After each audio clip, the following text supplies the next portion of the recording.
Hello there, what's going on everybody? Today we're taking a look at this awesome Overwatch Ultimates Reinhardt huge box. We're gonna unbox this thing, take a look at it.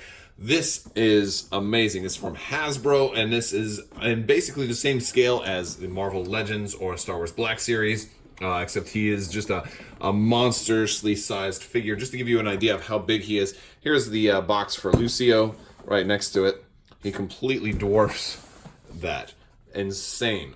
So as I'm spinning this thing around, I do want to remind you guys there is another round of the giveaway going on right now. You can win Star Wars Celebration Chicago exclusive Hasbro Black Series Darth Maul and Obi-Wan Kenobi. Both these were the convention exclusives. And you can win those. All you have to do is be a subscriber and leave a comment on this or one of my videos. It's as simple as that. And that'll be running all the way up until the end of May. So, yes. Wow. So this is just amazing looking figure. On the top of the box we get our Overwatch symbol there, and on the bottom, well, there's nothing there. All right, let's open this thing up and take a look at how awesome this figure. I'm actually really curious what's underneath here, because it looks like the figure's feet kind of stop about right here. So like, why is the box an extra like 4 inches tall? Maybe he's got a shield. I don't even know what's in this box. Here he is, guys. Oh my goodness, he's magnificent. So magnificent that I think I'm going to try and do the rest of the video in Reinhardt's voice. Yes, look at this amazing figure. I apologize if this voice is not good enough for you, but if you don't like it, you can get behind my shield. All right. So, no, maybe not. All right, so amazing. He does come with a monstrously huge shield. We're going to take a look at all the little parts of this figure. I mean, oh my goodness, he's absolutely huge. Can't believe it. Looks amazing. Let's take a closer look. All right, so this figure is really great so far. Initial thoughts, just kind of getting my hands on him. Very much impressed with just the look of the figure and all of the detailing, the shininess of the armor, all of the textures and sculpting lines and movable bits.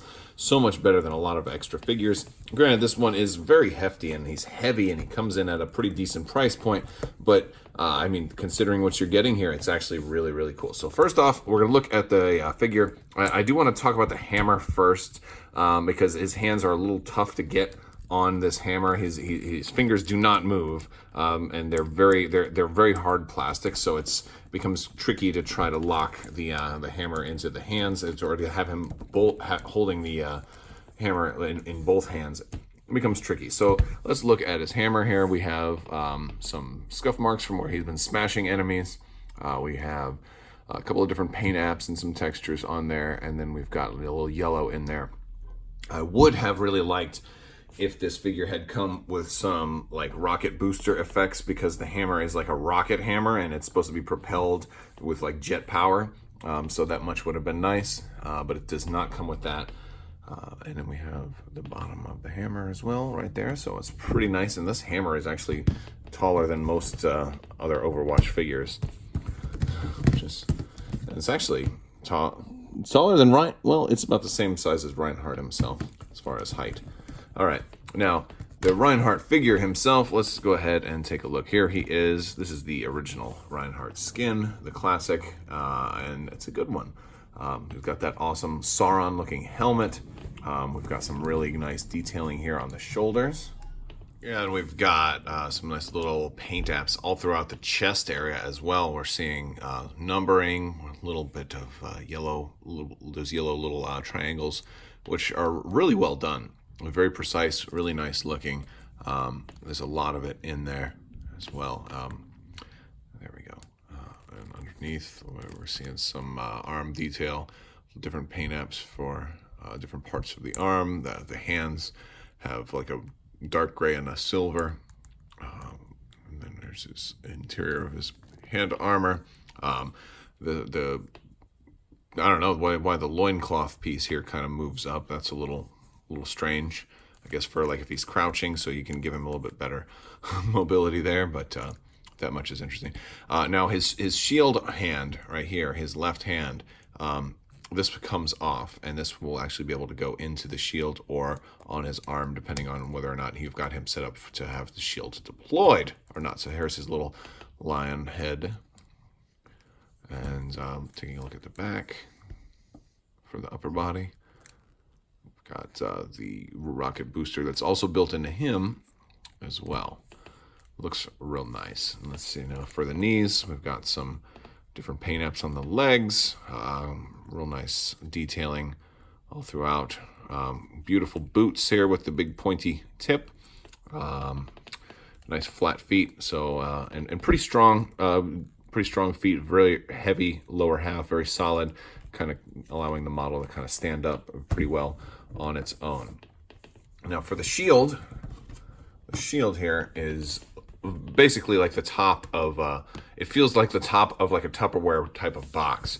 What will happen is the shield will take this piece and this will go on here, and and so you're getting this really cool etching kind of pattern on this plastic. And this is hard plastic too. This is gonna this isn't gonna crease or break or anything like that. I think it's actually Tupperware. And this will just connect right into his arm here. There you go. And of course you can just spin because it's the same, and you can just have him hold that. Now, one of the things is because the shield is pretty hard plastic, it may not always, want to be the way you want it to be. And so one of the things, like for extra supports, they give you 2 of these little clips here, which can lock into the bottom and help you hold it in place here. So basically, let's see. So these are going to go just like like so. There we go. And so they'll go in like that. And then you can put these on either side, help the stability of the model if you wanted to have him in some type of static pose, so that the shield is not like dragging him down. Or you can just have it up by itself. If you don't even want him holding the shield, you can just set it up behind him if you're looking to do that. Of course, that's not thematic because he does need the shield to be on his arm for it to come up, but it is still a cool little piece. Now, as far as articulation is concerned, we're going to start with the head. Now, we don't have a whole lot of up and down for the head. We can get it about to look that far up, which is pretty much straight, with just maybe like 2 degrees up, and then he can look down a decent amount. Although if he's looking down that far, he's probably just looking straight into his chest plate. He is on a ball joint here, so he does have a decent amount of side to side, but not a whole lot of like side tilt, but a little bit. So he can get a few different poses for the head out of him. Or for shoulders, they're going to go up pretty high. These pauldrons up here are really great in that they move around a little bit to give you a lot of flexibility. So the pauldrons have articulation as well, independent of the shoulders. So I definitely like that quite a bit. And for this being a larger figure, a lot of times larger figures don't get that much movement, but Reinhardt is actually quite agile for an old man. Oh yes, just like the classics. All right, so he's on a ball joint for his shoulders, and he can go all the way around and up and down. Now for and he's also got the bicep swivel there too, so he can get his arms moving in and out. Shoulder is single jointed, but he actually does have a pretty good amount of bend in there. He can get the arm going all the way in, and then I have shields falling all over the place. There we go. Lovely. All right.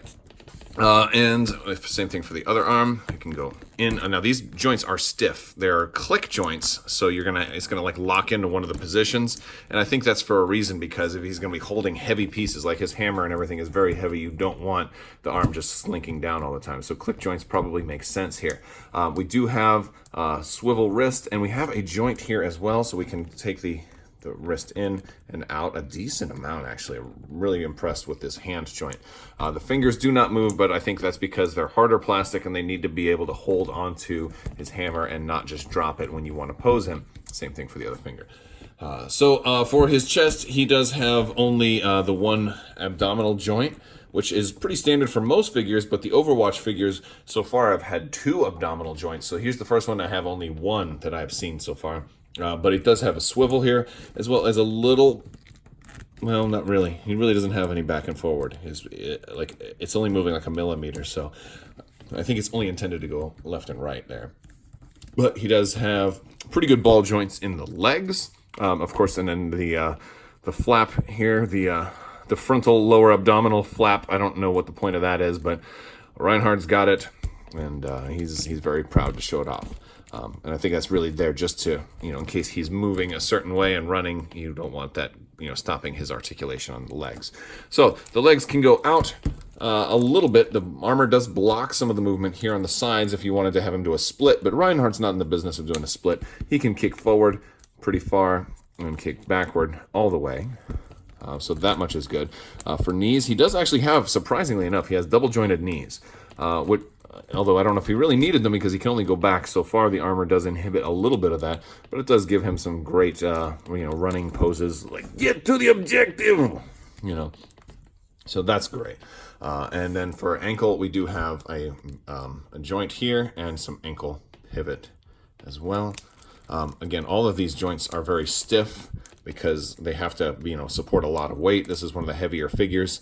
Reminds me of like a Diamond Select Hulk or something like that. Very, very heavy, very, very meaty. All right, now here he is kind of charging forward with the shield deployed, and I've got 1 foot off the ground here, so nice kind of usage of like the heavy weight on the foot supported by the shield's stands. I do have both shield stands in play here. This does kind of let you get him in some dynamic poses. So I kind of like the use of that. If those stands weren't there, I probably would have to have him on 2 feet and kind of in a less action-oriented pose. So I kind of like the thought that was put into this character. You can still have him kind of set up otherwise, but of course, it's not meant for you to swivel it around like that. So we'll set him up a little bit differently. And here he is kind of looking up a little bit. Maybe he's got a Farah shooting down on him from above and kind of angling the shield upwards. And as you can see, I got no stands on the shield. So you don't have to use the stands, but they are very effective if you do want to use them. And here he is next to Mercy, just for size comparison. You can see how much he towers over her and like what a big figure you're getting here. Really noticeable difference right here. And Mercy is about the same height as everybody else, about 6 inches. He is much taller. All right, guys, that's the review. Let me know what you think. I absolutely love this figure. Cannot wait to have him displayed with a full team of Overwatch on the shelves behind me. So if you want to see them displayed, make sure you watch all my other videos as well. If you like this video, go ahead and give it a thumbs up. Let me know what you think down in the comments below. I'd love to hear from you. You can also check out Crabbok.com or hop in my Discord and hang out with us up there and ask some questions. We're always talking about Star Wars, gaming stuff, all kinds of geek stuff. Endgame just came out, so any kind of geeky stuff you want to talk about, and if you're looking for a place to hang out, my Discord is one option. I want to thank you all so much for watching, and as always, have a great day.